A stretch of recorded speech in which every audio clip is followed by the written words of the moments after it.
As you know, there's been a number of breaking news stories which we need to discuss with you. The UN has just released its chemical weapon report. My colleague, Greg Palcott, will be discussing that with you in a moment. I want to talk to you about other major developments regarding the chemical weapons plan, which has been agreed to by the U.S. and the Russian government. Do you agree with this plan to secure and to eventually destroy the chemical weapons? Last week we joined the international agreement of preventing the WMD, chemical WMD.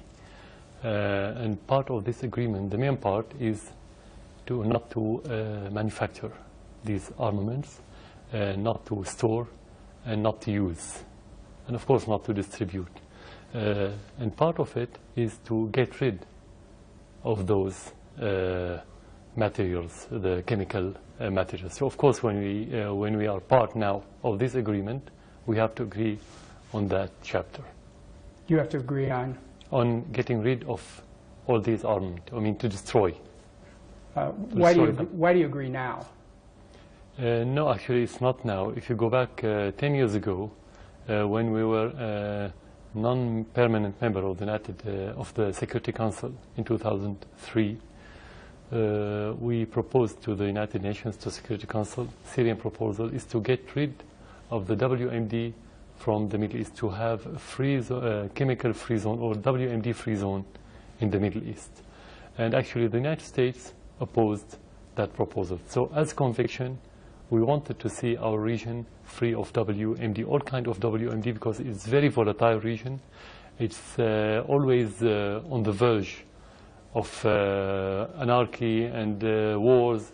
So that's why we cannot say that we agreed now. Well, we know that President Obama and Secretary Kerry have said in the past that you were lying. Now that's their words, not mine, when you said that you didn't have any chemical weapons.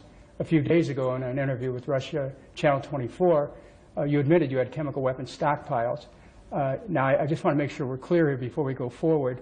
Do you or do you not have chemical weapons? First of all, regarding what Obama and Kerry said, I dare them to say that we said no once. We never said it. You never said? No. We never said. We never tell said. Us now. We never said no. We never said yes. Can we you always say yeah? But we always say it's classified issue. We don't have to discuss it. And if we want to talk about it, we say if. And if means you may have it, you may not. So this is blatant lie. Okay, but can you tell us now? Do you have chemical weapons or don't you? Yes. When we joined the treaty last week, it means that we have, and we said that. So it's not a secret anymore. So as far as the American people, you will agree that you do have a stockpile of chemical weapons. Of course, that's why we joined the international agreement, in order to get rid of these. Now, my colleagues, my former colleagues on Capitol Hill are kind of skeptical about your agreement with this plan. They say it's just a stalling tactic. Is it? Well, a stalling tactic? Well, what's it, to join the agreement? Yeah, that you're just stalling right now for time, that you really don't have any intention of going along with the plan. Are you stalling? When you join the agreement, you have mechanism, and you have to obey these mechanisms. And according to the history of Syria, we never made agreement with any party in this world, and we didn't fulfill what we have to do, our role in that agreement. Never. So you would say that President Obama then can trust you to follow through? I don't think that President Obama should trust me first. The Syrian people should trust me, not President Obama. That's okay. Second, when you talk about agreements and international relations, you have mechanisms.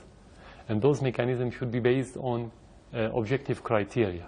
So if you want to trust or not trust, watch this country, see if they obey those mechanisms and those rules or not. This is where you can trust him or not. So it's not personal relation. I understand. So you're under a tight time deadline. Are you going to be able to provide the list that is part of the agreement? Exactly. Chemical it is weapon? part. You should provide a list of the arsenal that you have to the organization of the chemical weapon. And are you open? Are you ready to open chemical weapon sites to international inspection? We didn't say that we are joining partially that agreement or that organization. We joined fully. We send the letter, we send the documents, and we are committed to the full requirements of this agreement. Well, would you be ready to let our Fox News cameras have access to some of the chemical weapons site so that the American people will be able to see for themselves? Is that possible? In Syria, we have institutions, we have rules, we have conditions. So we have to go back to this institution to ask them for that request. And after they study the request, they can say yes or not. But it's not about the president to take that decision alone. So we have institution. You can do that after this interview. You can ask for permission. Can you just destroy these chemical weapons quickly? And if not, why not? I think it's a very complicated operation technically, and it needs a lot of money. Some estimated about $1 billion for the Syrian stockpile. We're not expert in that regard, but that's the estimates that we've had recently. So quickly depends. That you have to ask the experts what do they mean by quickly, because it has certain schedule. It needs a year, maybe a little bit less or a little bit more. So what do you mean by quickly?